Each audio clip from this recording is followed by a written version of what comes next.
दुश्मन देश के नापाक हरकतों का जवाब दिया। और जब पहलगाम आतंकी हमला हुआ उसके बाद प्रधानमंत्री जी ने कहा कि जिन लोगों ने हमला किया है, जो लोग इसमें शामिल हैं, उनको सजा ऐसी मिलेगी उनकी कल्पना से भी बाहर। और कुछ ही दिनों के बाद में भारतीय सेनाओं ने पाकिस्तान में लगभग दर्जन से ज्यादा आतंकी ठिकानों पर कार्रवाई करके उनको नेस्तनाबूद करने का काम किया। 100 से ज्यादा आतंकवादियों को मार गिराया। और आज इसी के लिए ऑपरेशन सिंदूर की सफलता के बाद पूरा देश और हमारा प्रदेश और पाली जिला मुख्यालय पर आयोजित से सैनिकों के सम्मान की तिरंगा रैली में मैं सोचता हूं कि तिरंगा रैली किसी जातीय समाज पार्टी की नहीं, ये तिरंगा रैली उन आम नागरिकों की है जो भारत की सरहद पर खड़े सैनिकों के सम्मान में, उनके गौरव के लिए, उनका हौसला बढ़ाने के लिए है। और पूरे प्रदेश भर में इस प्रकार की तिरंगा रैली का आयोजन करना निश्चित ही इस देश प्रेमियों के उस जनसैलाब को दर्शाता है जिनको पता है कि देश में जब भी कोई आपात स्थिति आएगी, कोई संकट आएगा, कोई आतंकवादी हमला होगा, पूरा देश जाति बिरादरी पार्टीवादी से ऊपर उठ करके उन सैनिकों के सम्मान में खड़ा होगा।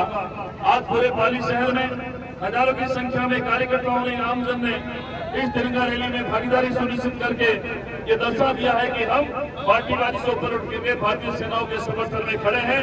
मैं प्रधानमंत्री मोदी जी का और देश की सेनाओं का धन्यवाद प्रकट करना चाहता हूं कि जब पूरा देश सो रहा था तब देश की बेटियों ने मुझसे पायलट के रूप में और उस फाइटर विमान में चढ़ करके दुश्मन देश में जाकर के आतंकियों का खात्मा करने का काम किया था।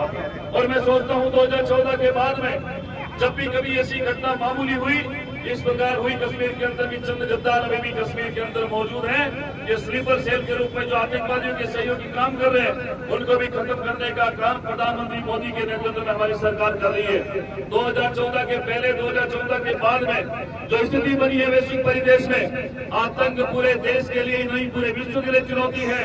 लेकिन प्रधानमंत्री जी ने कहा है कि कश्मीर का जो मुद्दा है भारत और पाकिस्तान के बीच का द्विपक्षीय मुद्दा है, इस पर किसी देश को मध्यस्थता करने की आवश्यकता नहीं है। विपक्षी दलों ने जब भी एयर स्ट्राइक हुई या कोई बालाकोट में कार्रवाई हुई या और भी कोई कार्रवाई भारत देश ने करी, तो विपक्षी दलों ने हर बार की तरह भारत देश के साथ में खड़े होकर के उनसे कुछ सवाल करने का काम किया, लेकिन हमारी सेनाओं ने उसका जवाब दिया है।